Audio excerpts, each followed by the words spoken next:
So when we buy into this idea that everything good will get better, we're setting ourselves up for a little bit of heartache because there's going to be necessary losses, but that's not the only myth. There's kind of an opposite side of this coin, right? Exactly. That's myth number 3. Yeah, I mean, the experience of falling in love is so powerful and so positive that it kind of sets us up to think that everything that's been bad about our life so far will now disappear under the power of this amazing experience. And falling in love is amazing, and having companionship is healing, and it's wonderful to share your story with this person. And so in a way, it's a gift, but it does not erase everything that's been disappointing or broken or fragile about your past. You now have a companion, but all of those things come with you into this next chapter. You don't leave them behind, even though it might feel like they've disappeared, because that in-loveness sort of erases them for the moment. You can't be shocked when they sort of creep back into your shared life. Yeah, we have 2 boys, and when they were little, I remember, there'd be nicks and stuff and writing on the wall that just happens, crayons and stuff. And you came home with something called like the magic. Yeah, the Mr. Magic eraser. And it just it instantly took that stuff off the walls. I was just like stunned, just with one thing. And sometimes we think marriage is supposed to do that too. It's just going to erase all the stuff we don't like about our lives. Is somehow magically going to get better. And of course it doesn't do that. Yeah, it feels like it's offering us that promise, but it can really catch you off guard when you discover, nope, all of real life is still in the mix, and the gift of this companion to walk through that story. Now, there's another myth that is probably one of the least articulated and most deeply felt myths of all, and it's the myth that says, my spouse will make me whole. My spouse will make me whole. In other words, this person that I marry is going to make up for all the stuff that I've been lacking, and vice versa. Right. And of course, that just can't happen. That's right. Yeah, because we deeply need that. Sometimes we feel a sense of a gap in our soul, and we're looking for another person to fill that. So, Leslie and I teach this class at the university in Seattle where we work, and it's called Relationships 101. We love teaching this class, and we'll have about 200 students in there, and we tell them on the very first night of this class that we want to give you a single sentence. Whether you take any notes the rest of the semester, that's up to you, but we want you to write down at least one single sentence. We tell them this sentence that we're about to give you has the potential to revolutionize every relationship you have, whether it's with mom and dad or your siblings or your roommate, your potential soulmate, right? This single sentence, and here it is. It says this: if you try to build intimacy with another person before you've done the difficult work of getting whole on your own, all your relationships become an attempt to complete yourself.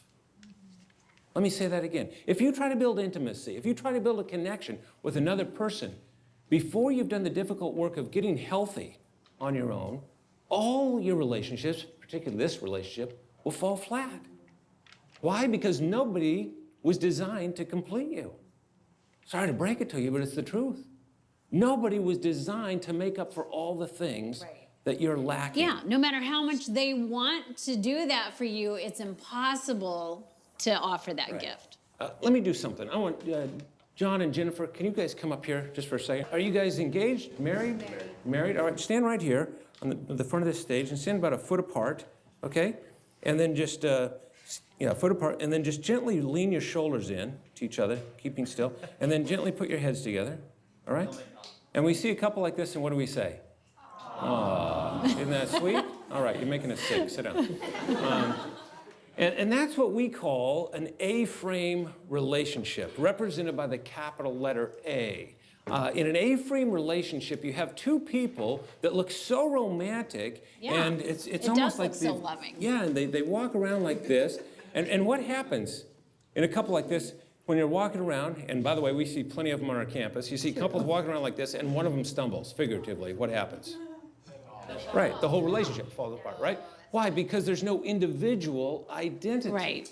We sometimes call it an enmeshed relationship. It's like they've almost fused their identities. Yeah, it's just overly dependent. And you don't want that whole thing to collapse, but that's what happens when you're depending on each other for your wholeness. Exactly. The alternative to that is what we might call an H-frame relationship. Kind of the opposite extreme. Yeah, where you have two people that are kind of sort of walking a distance apart, but they're connected at some level. But not much, because what they're focused on is trying to be whole on their own. So it's kind of like the opposite extreme. And so maybe their lives connect, but there's not a lot of meaningful connection. It's almost like they operate like two parallel tracks of a train. You know, they're headed the same direction, but not a lot of meaningful. They just don't intersect. And so Yeah. he gets home and he says, oh, she wouldn't understand my work, so I don't even Yeah. want to talk about Not that. gonna go into it. And they just kind of have their own separate worlds. That's the Yeah. overly dependent, the H frame. Yeah, and so it's pretty disconnected. It's not very meaningfully intimate. The alternative to both of these relationships is what we might call the M frame relationship, represented by that capital letter M. And figuratively, at least, a couple is holding hands, and as they walk down life's way, if one of them stumbles, the other picks him up, and as iron sharpens iron, they help each other on that pathway to wholeness, Right. but they aren't leaning in on each other, expecting you to make up for everything that I'm lacking. Right. Yeah, so it's an interdependence because they're meaningfully connected, but they're also strong on their own. And so, you know, it's a great thing because you're not filling gaps, but you are inspiring each other to grow, and you are there for each other in the moments where things unravel. Right, and the issue with, I want to come back to the A-frame for just a second, because what happens in that M-frame, after a while, you don't just lean in on each other, but you start to pound down on each other. This is what you're supposed to do. If you're a loving wife, you should be doing this, right? And that really causes havoc in a relationship. Because you take that need you feel that's so compelling and you want them to be able to meet that need. Right. When we first got married, I was really excited because John's really good with money and just like handling money with budget. So I was like, oh, perfect. I don't have to do this anymore. You can just take care of all the bills. Like, you can worry about the budget. I'm more of a silent type of person, a silent leader, and not as engaging or, talkative with certain people or, really putting myself out there. And I would say Crystal is more the opposite in that. I'm the talker, I'm the in-your-face person. I'm gonna walk up to you and introduce myself. But then I realized that I need to actually be good with that, and I need to be wise with how we spend our money. But I've realized that, that's not fair to her just to always rely on her to do that and to, make those relationships happen and start. I think you should be really proud of yourself because I think you're doing much better. Yeah. Well, there you have it, the myths of marriage. I mean, these are so important because it's those beliefs, right? It's your beliefs that impact the behavior. And so you want to tackle that right at the start. Yeah, and if you're taking the SYMBIS assessment, you're going to see a whole page that helps you uncover the different role expectations that each of you are bringing in based on your family of origin. It gets real.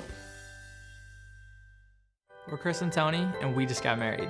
We met about 1.5 years ago, and Chris proposed to me by surprising me on my family vacation to Maui. It was the best proposal ever. So after Tony and I got engaged, we talked about how committed we want to be towards our marriage, which is why we decided to take the SYMBIS assessment. We'd read the book, and we learned about the assessment. It was a no-brainer.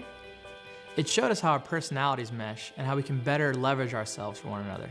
It was great to learn about expectations, who's going to do what, and it was really helpful to learn about unspoken rules we had in our families bringing forth into our marriage. It feels really good knowing that we are doing everything we can to start off our marriage on the right foot.